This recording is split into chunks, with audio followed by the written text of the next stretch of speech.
Everyone, as you all know this is Niharika Tiwari. So guys, जो ये आपकी एनटीए की जो ये पब्लिक नोटिस है सीयूईटी से रिलेटेड वो आ गई है और ये किसके लिए है? ये आपकी यूजी कोर्सेज के लिए है। ठीक है, यहाँ पे यूजी कोर्सेज की बात की गई है और अब हम बिल्कुल समझेंगे कि क्या पैटर्न उन्होंने बताया है और किस तरीके से चीज़ें फॉलोअप होने वाली हैं। तो ये जो भी चीज़ें आपको यहाँ मेंशन की गई हैं वो आपको नहीं दी गई है, ये एक तरीके से यूनिवर्सिटी को प्रोवाइड की गई है ताकि यूनिवर्सिटी इनके बेसिस पे अपना जो पैटर्न है वो डिसाइड कर पाए और आपको बताए। ठीक है, तो ये हम देख रहे हैं यहाँ पे सेंट्रल यूनिवर्सिटी जितनी भी है वो सब अब इसके थ्रू ही क्या करेंगी, अपना जो एडमिशन है वो लेंगी, एंट्रेंस जो है वो कंडक्ट कराएंगी। ये क्या है, कंप्यूटर बेस्ड टेस्ट है, मतलब कि ये आपका ऑनलाइन होने वाला है।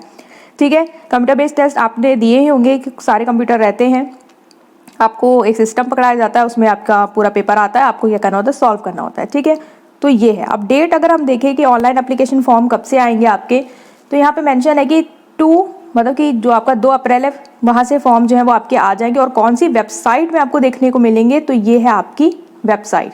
ठीक है, तो आपको इस वेबसाइट के थ्रू जो भी डिटेल्स हैं वो आपको मिलेंगी। अब अगर हम देखें कि एप्लीकेशन फॉर्म 2 से लेकर कब तक ओपन रहेंगे, तो ये 30 अप्रैल तक आपके ओपन रहेंगे, तो मतलब आप तब तक अपना जो फॉर्म है वो फिलअप कर सकते हैं। नेक्स्ट यहाँ पे बात करेंगे कि एग्जामिनेशन का स्ट्रक्चर क्या होने वाला है। तो गाइज, अगर आप एग्जामिनेशन का स्ट्रक्चर देखेंगे तो इन्होंने बोला है कि CUET UG 2022 will consist of 4 section, 4 section जो है उसमें होंगे।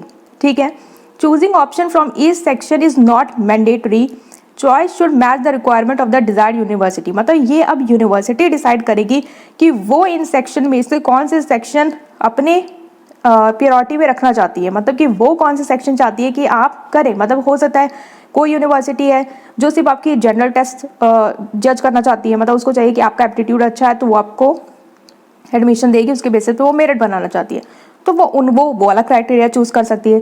जरूरी नहीं है कि चारों ही क्राइटेरिया चूज करे एक यूनिवर्सिटी। हो सकता है एक यूनिवर्सिटी हो उसको सारी चीज़ें चाहिए हो कि वो सब कुछ जज करना चाहती है, तो वो सब कुछ ले सकती है आपसे। लेकिन जो यूनिवर्सिटी सिर्फ डोमेन चेक करना चाह रही है या सिर्फ जनरल टेस्ट चेक करना चाह रही है, वो उनका अपना अपना अलग अलग क्राइटेरिया हो सकता है। ये अब यूनिवर्सिटी को डिसाइड करना है, इसलिए ये यूनिवर्सिटी के लिए इम्पॉर्टेंट है। ठीक है, आपको अभी क्लियर हो जाएगा जब यूनिवर्सिटी स्पेसिफिकली अपने अपने बताने लग जाएगी कि हमने क्या सेलेक्ट किया है आपके लिए।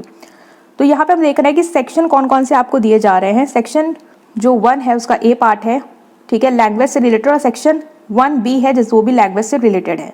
ठीक है, क्यों लैंग्वेज से रिलेटेड है, उसमें क्या है, जो सेक्शन 1 है उसमें आपकी कितनी लैंग्वेज है, 13 लैंग्वेज है। मतलब कि इंडिया में जितनी लैंग्वेज हैं उसमें से 13 लैंग्वेज को सिलेक्ट करके ये पेपर जो आपका आएगा। ठीक है, इस लैंग्वेज सेक्शन में क्या होगा, 40 क्वेश्चन होंगे जिसमें से आपको 50 क्वेश्चन अटेम्प्ट करने होंगे और ये जो क्वेश्चन होंगे ईच लैंग्वेज में होंगे। जैसे आपने हिंदी लैंग्वेज सपोज करे ली है तो उस पूरा हिंदी से रिलेटेड आपके पास कॉम्प्रीहेंशन, आप लोगों को देखा होगा पैसेज आता है, उसमें से आपको आंसर सेलेक्ट करना होता है ना। लिटरेरी एप्टीट्यूड, वोकैबुलरी के क्वेश्चंस हो सकते हैं कि इसका मीनिंग क्या है। तो उस तरीके से 40 क्वेश्चन उसमें आपके होने वाले हैं, जिसमें से आप मतलब 50 होने वाले हैं जिसमें से आपको 40 क्या है सेलेक्ट करने हैं। ठीक है, मतलब 40 आपको अटेम्प्ट करने हैं और ड्यूरेशन कितना दिया जाएगा, 45 मिनट का दिया जाएगा हर एक लैंग्वेज के लिए। सपोज करें आपने इंग्लिश चूज करी तो आपको इंग्लिश से रिलेटेड सारे वहाँ पे क्वेश्चन मिलने वाले 50। ठीक है, वो आपका है। फिर सेक्शन 1B में क्या दिया है कि यहाँ पे 19 लैंग्वेज होगी। 19 लैंग्वेज क्यों होंगी कि वो जो 30 लैंग्वेज है वो तो है, इसके अलावा यहाँ पे बाकी और लैंग्वेज हो सकती है जो आपकी फॉरेन लैंग्वेज है। ठीक है, तो उसमें रिलेटेड आपके पास पैसेज आएगा, जो भी आएगी वो क्या आएगी वो आपको क्या करनी होगी, सॉल्व करनी होगी। ये है आपका सेक्शन 1A लैंग्वेज और 1AB। अब हो सकता है कुछ यूनिवर्सिटी हो जो सिर्फ कहे कि मुझे सिर्फ लैंग्वेज के बेसिस पे ही एडमिशन देना है, तो वो ये डोमेन ही सब सिर्फ सेलेक्ट कर सकती है, ये स्पेसिफिक के बेसिस पे अपना मतलब पैटर्न जो है वो डिज़ाइन करके मेरिट दे सकती है। लेकिन कोई यूनिवर्सिटी है जो लैंग्वेज भी लेना चाहती है, जनरल टेस्ट भी आपका चेक करना चाहती है और वो डोमेन के भी कुछ क्वेश्चंस जो ये सेक्शन है वो देना चाहती है, तो वो उनका पैटर्न हो सकता है। ये डिपेंड करेगा यूनिवर्सिटी पे। तो आपको अभी घबराना नहीं, आपको वेट करना है कि यूनिवर्सिटी क्या चीज़ अपना दे रही है। ठीक है, नेक्स्ट यहाँ पे अगर बात करें तो सेक्शन 2 डोमेन की बात करें तो यहाँ पे 27 डोमेन होंगे जो कि सब्जेक्ट से स्पेसिफिक होंगे। अच्छा, आप लोगों ने अभी तक एंट्रेंस दिया ही नहीं होगा अगर आप 12th से ही हैं तो आप लोगों को, लेकिन मैं बता रही हूँ जैसे कि अगर हम बात करें BBAU में या कोई भी और कॉलेज हो गया तो वहाँ पे डोमेन स्पेसिफिक क्वेश्चन आते ही आते हैं। जैसे कि नेशनल PG हो गया तो वहाँ पे क्या होता है कि जैसे आप कॉमर्स बैकग्राउंड से हैं, आप कॉमर्स ही बैकग्राउंड को आगे फॉलो अप करना चाहते हैं, भले आप पीसीएम से भी हो, तो वहाँ पे डोमेन स्पेसिफिक क्वेश्चन, जैसे आपसे अकाउंट्स के कुछ क्वेश्चन, बिजनेस स्टडीज़ के कुछ क्वेश्चन, इकोनॉमिक्स के कुछ क्वेश्चन वो पूछते ही पूछते हैं। तो ये नहीं है कि आप साइंस है तो आप क्यों अब कैसे करें, वो आप चूज़ करें तो वो पहले भी यहाँ पे होता आया है, ये कहीं कोई नई चीज़ नहीं है कि आप एकदम से आप पे नया बाहर आया हो। बहुत यूनिवर्सिटीज़ कॉलेज हैं जो हमेशा से ऐसी चीज़ें पूछते आई हैं, और बहुत यूनिवर्सिटीज़ कॉलेज हैं जो सिर्फ आपकी जनरल नॉलेज चेक करते आए, तो वहाँ पे आपका कोई सब्जेक्ट स्पेसिफिक वो नहीं करते हैं। तो यहाँ पे भी यूनिवर्सिटीज़ के पास आपकी चॉइस है, या भूले ना, यूनिवर्सिटी अगर सिर्फ जनरल टेस्ट लेना चाहती है तो वो भी ले सकती है। सपोज करेगा कोई यूनिवर्सिटी है, उसने कहा कि मुझे जनरल टेस्ट की मेरिट के पे ही लेना है, तो जितने क्वेश्चन है उसमें आपका जितना स्कोर है वो उसके बेसिस पे अपनी मेरिट डिज़ाइन करेंगी, वहाँ पे आपका नाम आएगा। ठीक है, तो इस तरीके से चीज़ें होने वाली है।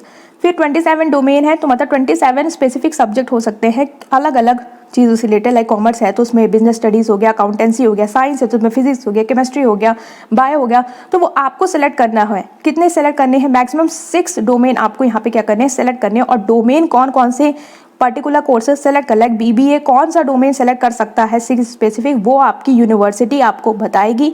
इसलिए आपको वेट करना है कि यूनिवर्सिटी बताए कि कौन सा डोमेन किसके लिए कंपलसरी है। लाइक बीबीए ने ये डिसाइड किया कि बीबीए में हम अकाउंटेंसी जज करेंगे, बिजनेस स्टडीज़ जज करेंगे, तो वो डोमेन आपको वो दे रहे हैं। फिर उन्होंने कहा मैथमेटिक्स भी जज करेंगे, तो वो अलग से वो क्राइटेरिया वो लोग खुद बताएंगे आपके। ठीक है, तो उसमें आपको परेशान नहीं होना है। फिर बोला है कि 40 क्वेश्चन आपको अटेम्प्ट करने हैं आउट ऑफ 50। ठीक है, यहाँ पे जो भी आपका है वो पैटर्न एमसीक्यू बेस्ड ही है, और यहाँ पे बिल्कुल आपको साफ साफ दे दिया गया है कि एनसीईआरटी की सिलेबस के अकॉर्डिंग ही आपका जो एमसीक्यू बेस्ड होने वाला है।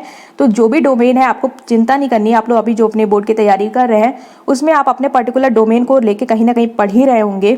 ठीक है, तो वहीं से ही आपके जो क्वेश्चन है वो बन के आने वाले हैं एमसीक्यू फॉर्म में।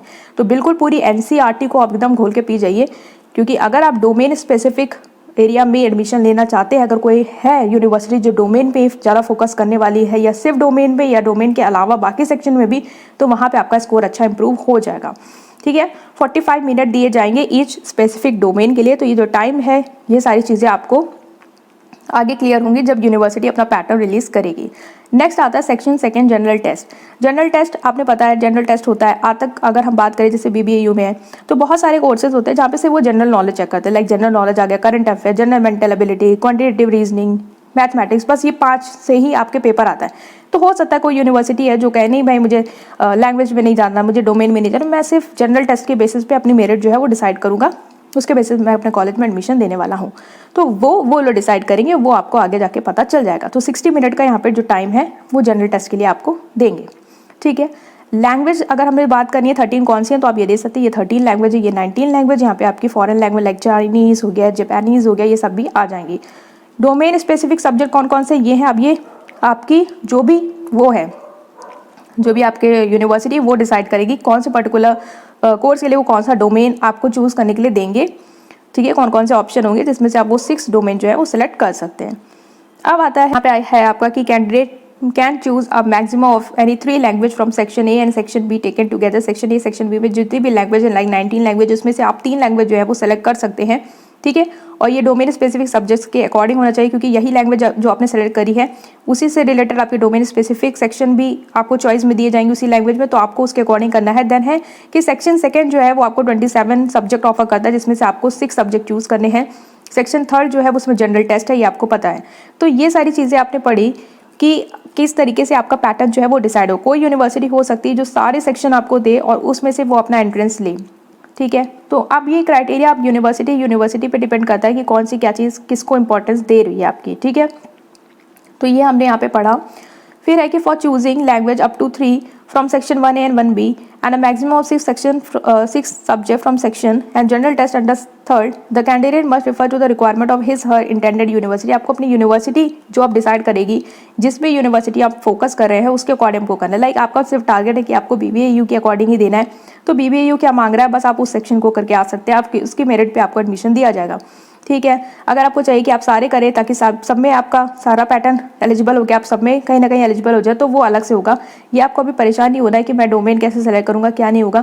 ये आप वेट करिए, अभी यूनिवर्सिटी को डिसीजन लेने दीजिए कि वो कैसे अपने पैटर्न को डिसाइड कर रहा है, देन आपको क्रिस्टल क्लियर हो जाएगा कि कैसी सिचुएशन जो है वो आने वाली है। राइट, तो ये सारी चीज़ें हमने बात कर ली। Test pattern, mode of pattern, syllabus, registration कब से होगा ये आप देख सकते हैं। यहाँ ये जो वेबसाइट है, ठीक है, इसको ज्वाइन करके आप 1 तारीख से आप कर सकते हैं। Level of question 12th level का ही होगा, इससे परेशान नहीं होना। नंबर ऑफ अटेम्प्टेड क्वेश्चन जो है वो आप देख सकते हैं, जितने यूनिवर्सिटी बोल रही है उसके अकॉर्डिंग आपका होगा, ठीक है। If any university permit student of previous years of class 12 to take admission the current year also such student will be eligible to appear in CUET 2022। अगर वो परमिट कर देती कि जो पहले की ईयर के जो क्लास 12 के स्टूडेंट वो भी एडमिशन ले सकते हैं, तो वो भी आपके एलिजिबल होंगे, ठीक है। Then choice of language and subject हम लोगों ने देख चुके हैं। और अगर आपको कोई क्वेरी है तो ये जो वेबसाइट है इसके थ्रू आप क्या कर सकते हैं, कॉन्टैक्ट कर सकते हैं। तो ये हम लोगों ने देखा कि पूरा पैटर्न क्या है इस बार का, ये UG के लिए है, ठीक है। और अभी ये पूरा डिसाइड करेगी यूनिवर्सिटी, तो आप वेट करें, जैसे आपकी नोटिस आती है अब जल्दी आ जाएगी। और ये हमने डिस्कस किया पूरा पैटर्न को लेके। अगर आपको कोई डाउट है तो आप उसे कमेंट सेक्शन में पूछ सकते हैं। और अगर आपको वीडियो पसंद आई है then please press like button and subscribe to my channel. Thank you.